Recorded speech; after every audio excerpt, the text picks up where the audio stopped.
के इस वीडियो में दोस्तों बिना रटे अगर हर एक चीज अगर समझ ना आए तो कमेंट बॉक्स में आप जो चाहो वो क्रिटिसाइज करके चले जाना, लेकिन वीडियो को पूरा अंत तक देखना दोस्तों। गारंटी के साथ बोलता हूं आपके समझने का नजरिया चेंज हो जाएगा, यानी आपको भी आदत पड़ जाएगी हर एक कॉन्सेप्ट को क्लियर करने की, बिना रटे हर एक चीज सीखने की। तो आज की इस वीडियो में दोस्तों राउल्ट के नियम क्या होता है उसको समझाऊंगा, और राउल्ट के नियम से लिंक होते हैं दो फार्मूले। एक फार्मूला ए है जो कि कुल वाष्प दाब पे भी न्यूमेरिकल पूछा जाता है, एक ऐसे आया पूरा डिटेल बताऊंगा। ऐसा नहीं करूंगा कि डायरेक्ट फार्मूला लिख दिया हाँ आया होगा कहीं से, नहीं, पूरा प्रूफ करके दिखाऊंगा कैसे फार्मूला आया। फिर वाष्प दाब का अपेक्षिक अवनमन क्या होता है, उस पर आधारित राउल्ट के नियम का ये जो फार्मूला बनता है वो कैसे बना, इनमें से कैसे आया फार्मूला, एक एक चीज इतना इजीली समझा दूंगा कि आपको कहीं भी रटने की जरूरत नहीं पड़ेगी। और अगर आप केमिस्ट्री को बड़ी डिटेल से पढ़ रहे हो तो ये बात आपको पक्का पता होगा, 100% बोर्ड एग्जाम में इस फार्मूले पे क्वेश्चन जरूर उठाता है। ठीक है, तो आज के इस वीडियो में सबसे पहले हम लोग राउल्ट के नियम को क्लियर करेंगे, फिर उसके बाद इन सारी चीजों के ऊपर चलेंगे। ठीक है, तो आइए बिना देर किए स्टार्ट करते हैं। अब बात कर लेते हैं राउल्ट के नियम की कि राउल्ट का नियम है क्या। तो यहां पे मैं परिभाषा रटाऊंगा नहीं दोस्तों, भरोसा रखिए मेरे ऊपर, अपने आप जादू की तरह परिभाषा आपको तैयार होता चला जाएगा। उसके लिए बस दो चीज जानना पड़ेगा, एक अवाष्पशील यूज हो रहा है इसके परिभाषा में, और एक यूज हो रहा है वाष्प दाब का अपेक्षिक अवनमन, और एक शब्द यूज हो रहा है मोल प्रभाज। अब मोल प्रभाज पिछले वीडियो में बता दिया हूं, आपने देखा ही होगा, नहीं देखा है तो जरूर जाके देख लीजिएगा। ठीक है, हम पूरा फोकस करेंगे अभी अवाष्पशील विलेय क्या होता है और वाष्प दाब का अपेक्षिक अवनमन क्या होता है। इतना समझ गए तो समझ लो राउल्ट का नियम समझ गए। तो सबसे पहले हम लोग एक काम करते हैं, एक कंटेनर बनाते हैं हम लोग। ठीक है,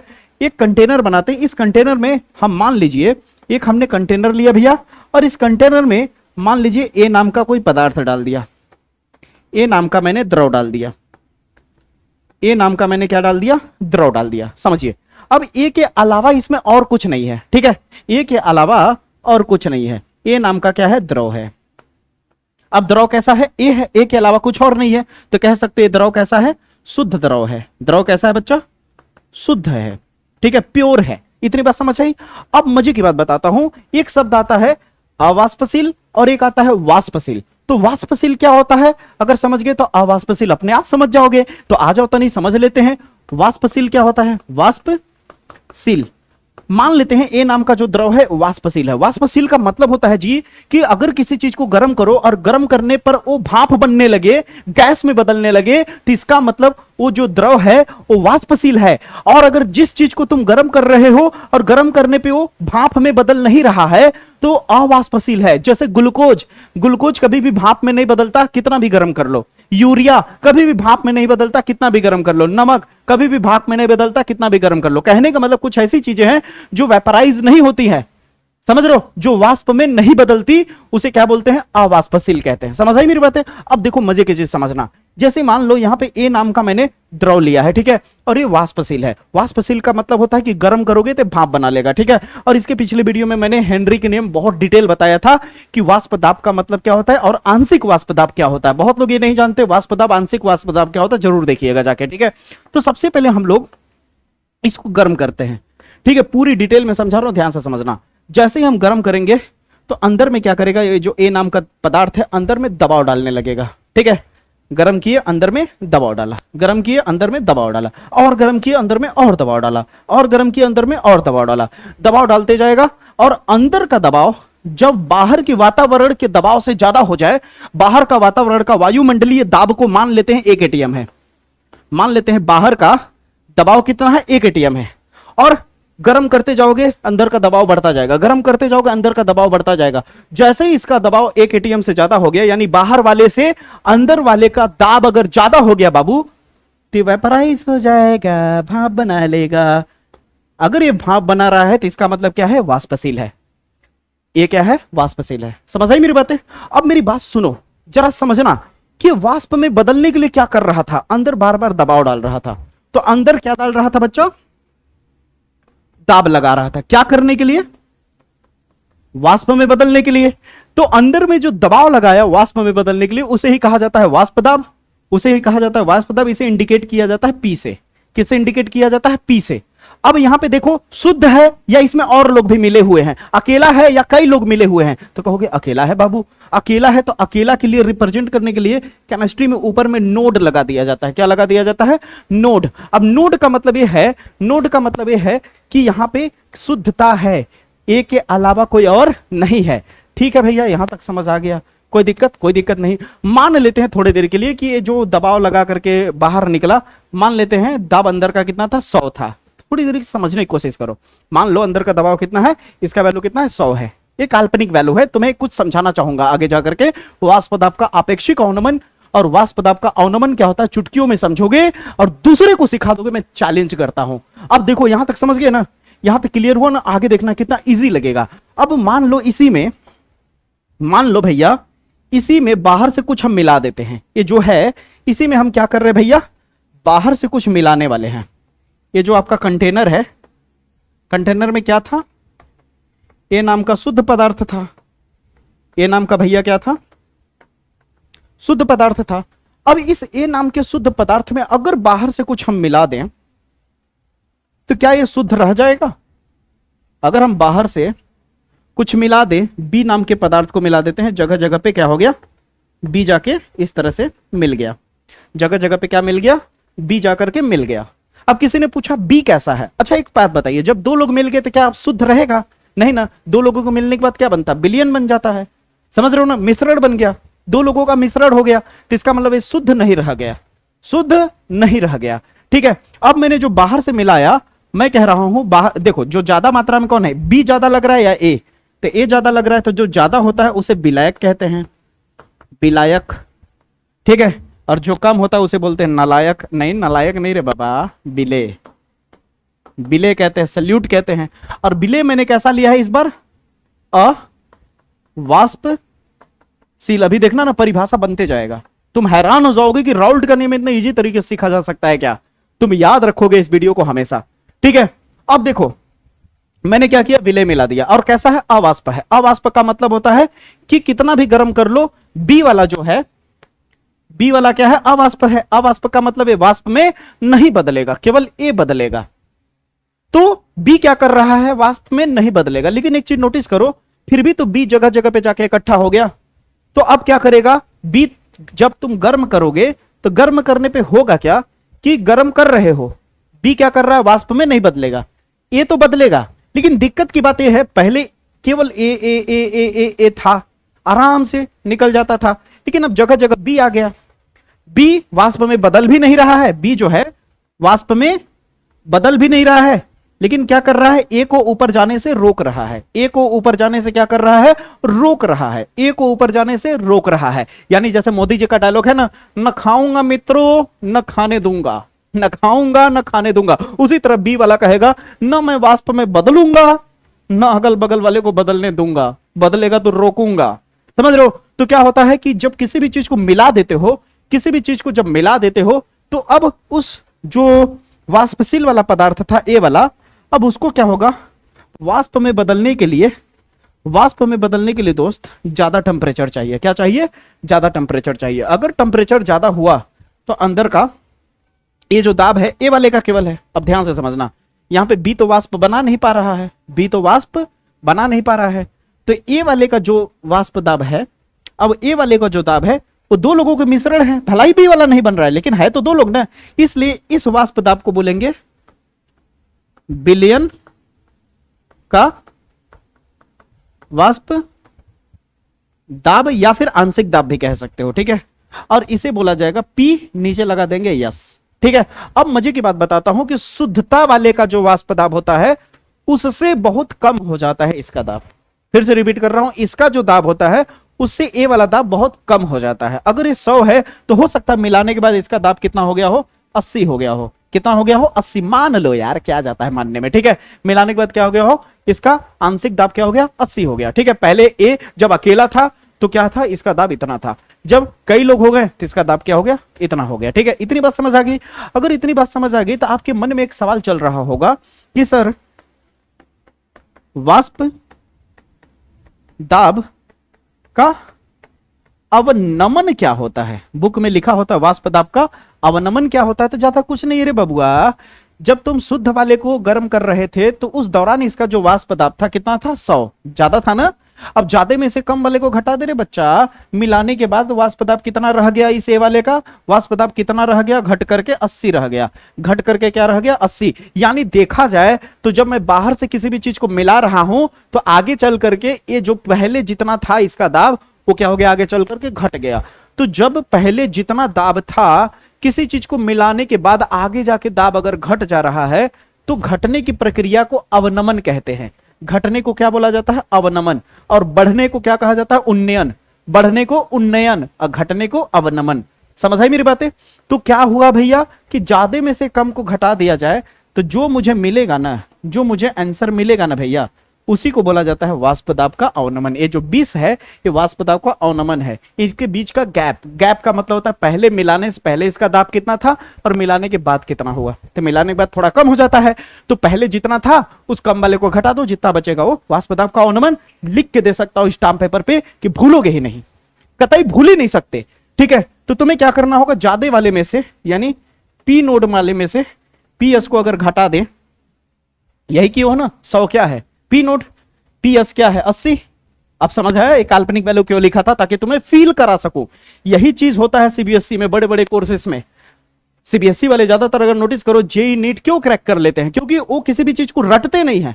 ऐसा नहीं है, कुछ बच्चे रटते भी है सीबीएसई के, जो रटते वो नहीं कर पाते, लेकिन मैक्सिमम बच्चे सीबीएसई में क्या होता है वो फील करते चीजों को। लेकिन हिंदी मीडियम में याद रखना दोस्तों, मैं बड़ी कड़वी बात बोल रहा हूं कि फील कराने वाले बहुत कम है।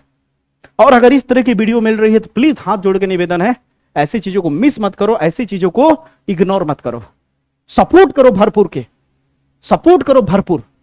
ठीक है, अब यहां तक समझ आ गया वाष्प दाब का अवनमन।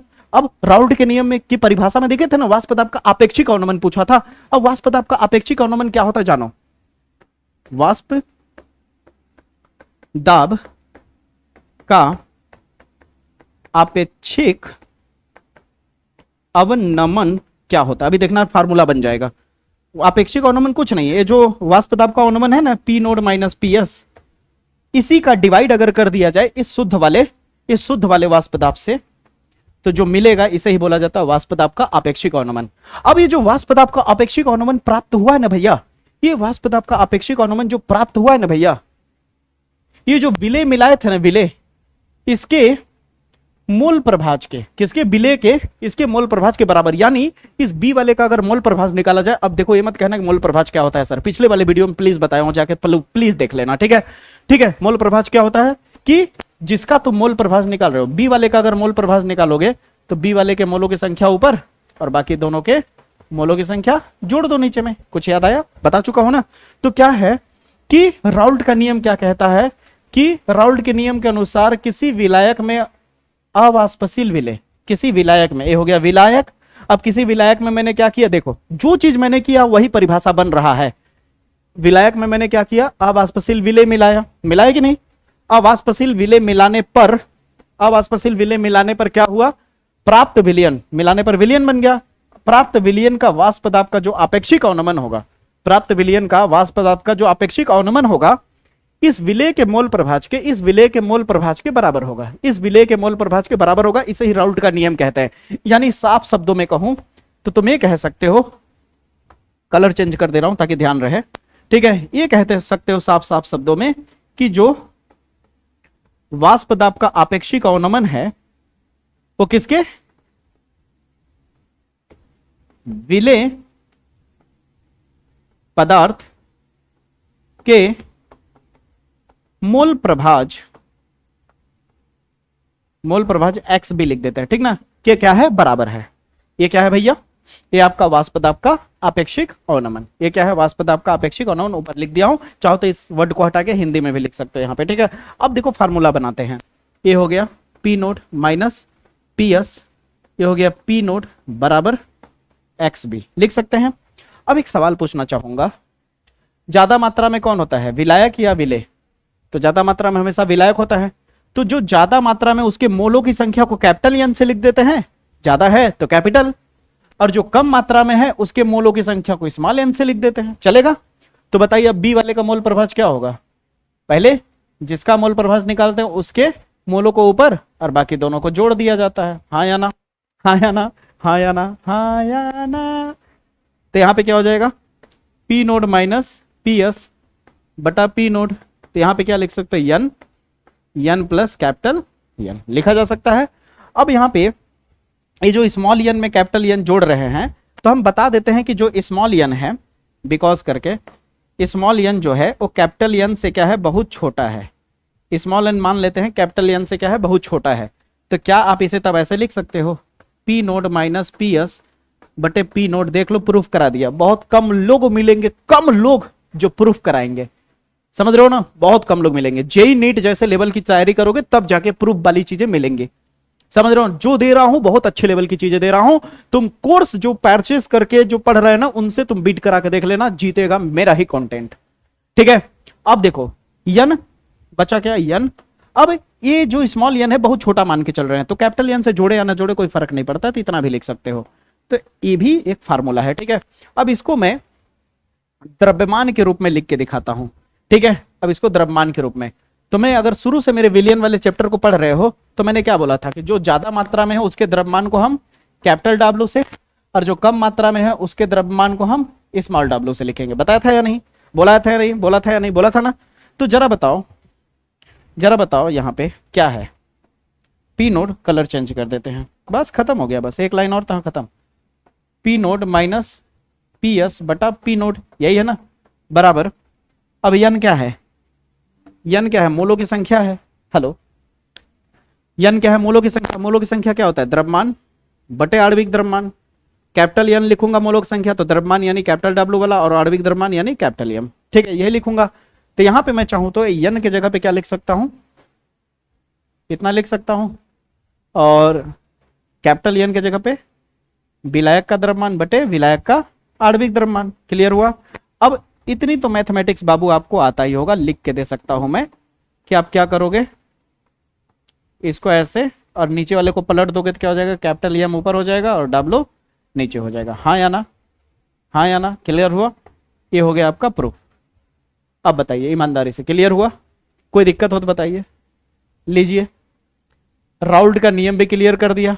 राउल्ट के नियम आप भूलोगे, घंटा नहीं भूलोगे, सीधे सीधे याद रहेगा। विलायक में जब हम अवाष्पशील विलेय मिलाते हैं, विलायक में जब अवाष्पशील विलेय मिलाते हैं तो जो विलयन बन जाता है, तो उस विलयन का जो वाष्प पदार्थ का अपेक्षिक अवनमन होता है ना जी, वो विलेय पदार्थ के मोल प्रभाज के बराबर होता है। इसे राउल्ट का नियम कहते हैं। ये हो गया इसका फार्मूला। अब मैं ये बता देता हूं इनमें किसको किसको क्या क्या कहा जाता है, ठीक है। तो यहां पे मैं एक बार और लिख देता हूं, P naught minus P S बटे पी नोड बराबर क्या है आपका,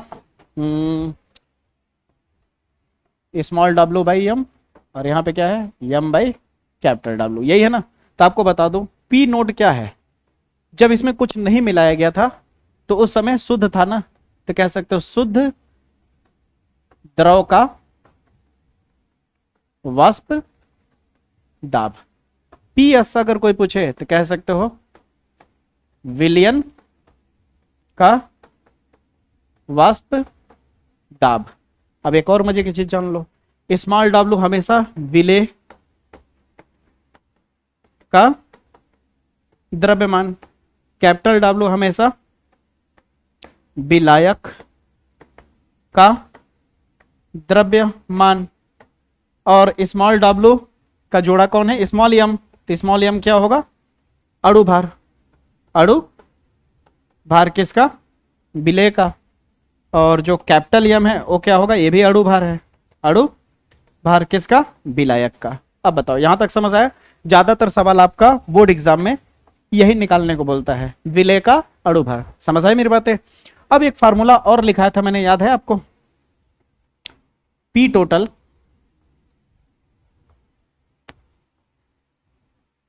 टोटल बराबर, याद करिए, P A X A plus P B naught X B, यही लिखा था ना।